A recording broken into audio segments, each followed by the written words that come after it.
माननीय चाँद मोहम्मद सर जो राष्ट्रीय कार्यकारी अध्यक्ष है राष्ट्रीय मुस्लिम मोर्चा नई दिल्ली है, मैं माननीय चाँद मोहम्मद सर को ही निवेदन करूंगा कि आज के इस कार्यक्रम में आप अपनी बात रखेंगे।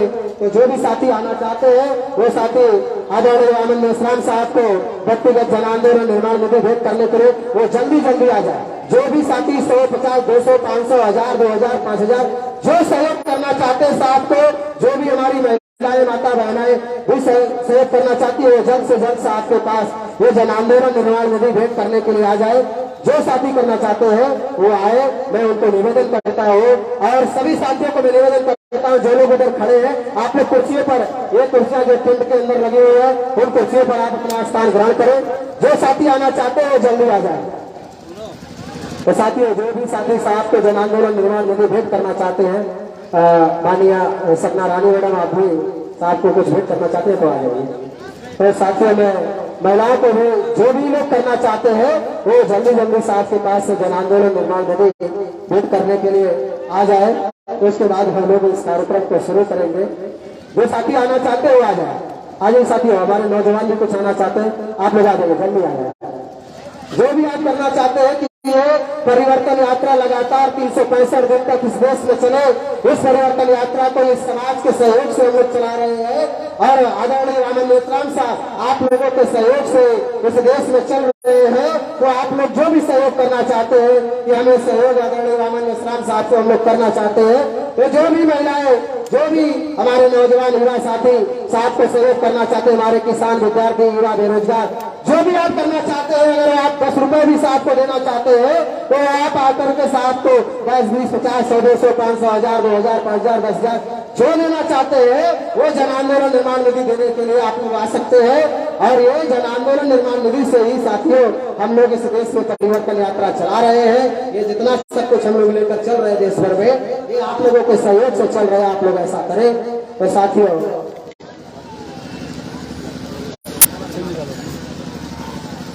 तो जो साथी करना चाहते हैं वो आ जाए। आप लोग जल्दी आ जाइए। तो जो साथी आना चाहते हैं वो आ जाए और हम उसके बाद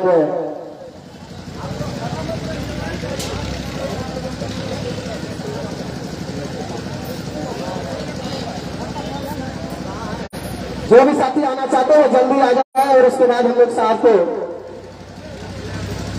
तो मैं साथियों अब आप लोग बैठ जाए। अगर आप सभी साथी मैं निवेदन करना चाहूंगा कि अब आप लोग कुर्सियों पर अपना स्थान ग्रहण करें। अब साहब के बोलने के बाद फिर हम आप लोगों को 5 मिनट का समय देंगे। उस दरमियान जो भी साथी फिर साहब को जन आंदोलन निर्माण निधि भेंट करना चाहेंगे उस दरमियान कर लेंगे। तो साथियों मैं माननीय चाँद मोहम्मद सर जो राष्ट्रीय कार्यकारी अध्यक्ष है राष्ट्रीय मुस्लिम मोर्चा नई दिल्ली और अपनी बात रखे माननीय चाँद मोहम्मद सर।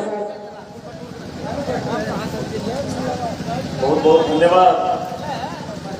पूरे देश में ईवीएम भंडाफोड़ परिवर्तन यात्रा की शुरुआत 26 जनवरी 2023 से मूल निवासी नायक ये ईवीएम भंडाफोड़ परिवर्तन यात्रा पार्ट 2 आपके बीच में आ चुकी है।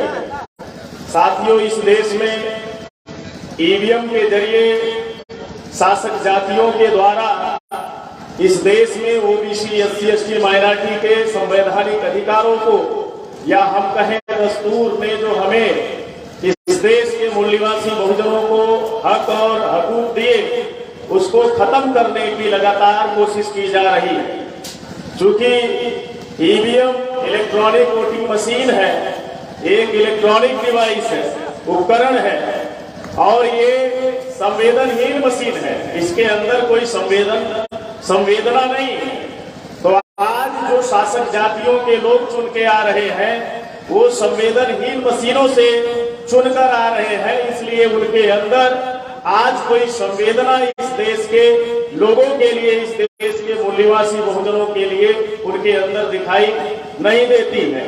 साथियों ईवीएम के जरिए इस देश में बड़े पैमाने पर ओबीसी, एससी, एसटी, माइनॉरिटी के अधिकारों को ही सिर्फ नहीं खत्म किया जा रहा है बल्कि ईवीएम से चुनी हुई आई सरकारों के जरिए इस देश में अन्याय, अत्याचार को बढ़ावा देने का काम मिला।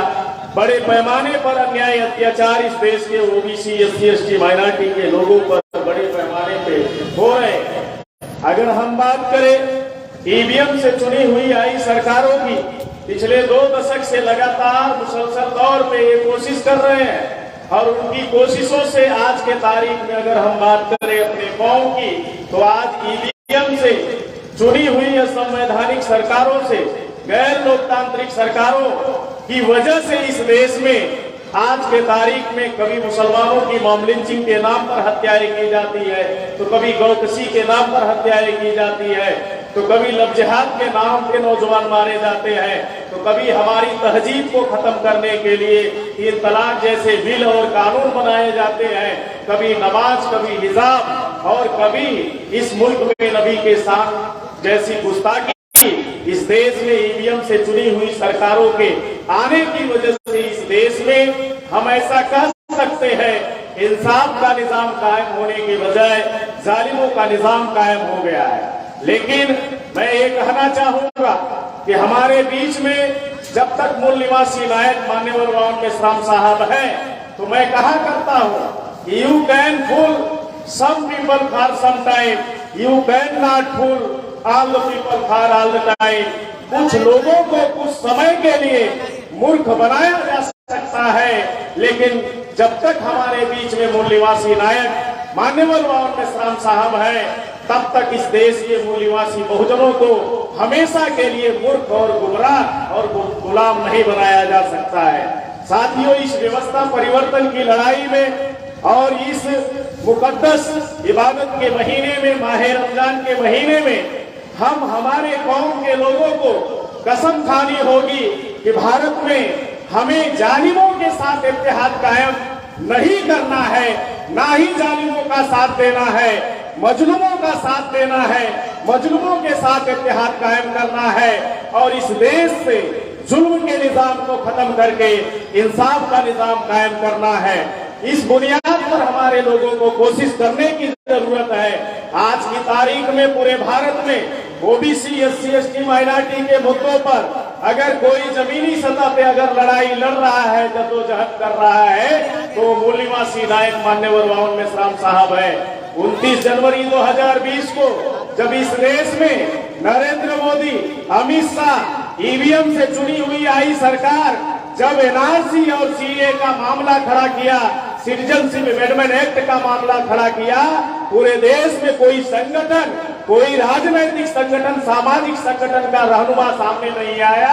वो सामने आने वाली शख्सियत मूल निवासी नायक मान्यवर राव मेश्राम साहब ही इकलौती शख्सियत थी और 29 जनवरी 2020 को सीए और एनआरसी के खिलाफ भारत बंद करने का काम किया और ऐलान किया।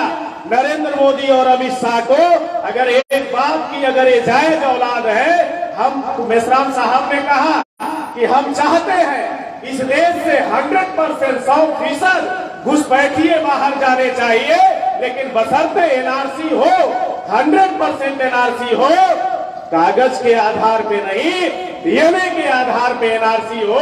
अभी पता चल जाएगा भारत में कौन देशी है और विदेशी है। इस बुनियाद पे जब 29 जनवरी 2020 को माननीय राव मेश्राम साहब ने भारत बंद किया, उसके बाद इस मुल्क में अलग अलग हिस्सों में मॉब लिंचिंग की घटनाएं घटी। उन मॉब लिंचिंग की घटनाओं को लेकर पूरे भारत में राष्ट्रव्यापी आंदोलन करने का काम किया और अभी आज की तारीख में जुनैद और नासिर को हरियाणा में, जो राजस्थान के भरतपुर जिले के रहने वाले हैं, उन्हें हरियाणा में यही मनवादी जो ईवीएम से चुनी हुई लोग सरकारें सत्ता में आई है और उनके संरक्षण में पल रहे बजरंग दल के गुंडों ने जब उन्हें जिंदा जलाया हरियाणा में, तो पूरे भारत में कोई भी संगठन प्रोटेस्ट करने के लिए, आंदोलन करने के लिए, जुनैद और नासिर के इंसाफ के लिए सड़कों पर नहीं आया। वो संगठन माननीय राव मेश्राम साहब के नेतृत्व में जो भारत मुक्ति मोर्चा और बहुजन क्रांति मोर्चा है, वो संगठन आया। इसलिए मैं अपील करना चाहूंगा पूरे देश से, अपने कौम के लोगों को इस जुल्म को खत्म करने की लड़ाई में, इंसाफ कि इस लड़ाई में और मजलूमों के बीच में इत्तेहाद की इस लड़ाई में आप मूल नायक मान्यवर मोहम्मद मेश्राम साहब का तन मन धन से साथ सहयोग करें। मैं एक 4 लाइनें आपके बीच में समर्पित करते हुए अपनी बातें खत्म करूंगा कि शेरनी की नस्लें कभी सियार पैदा नहीं करती, शेरनी की नस्लें कभी सियार पैदा नहीं करती, हम मूल निवासियों की माएं कभी गद्दार पैदा नहीं करती। भेड़ियों की ताकत से, ये जो आरएसएस और बीजेपी के लोग हैं, भेड़ियों की ताकत से चीते मरा नहीं करते। बुद्ध और मोहम्मद और भीम के दीवाने किसी से डरा नहीं करते, किसी से डरा नहीं करते। धन्यवाद।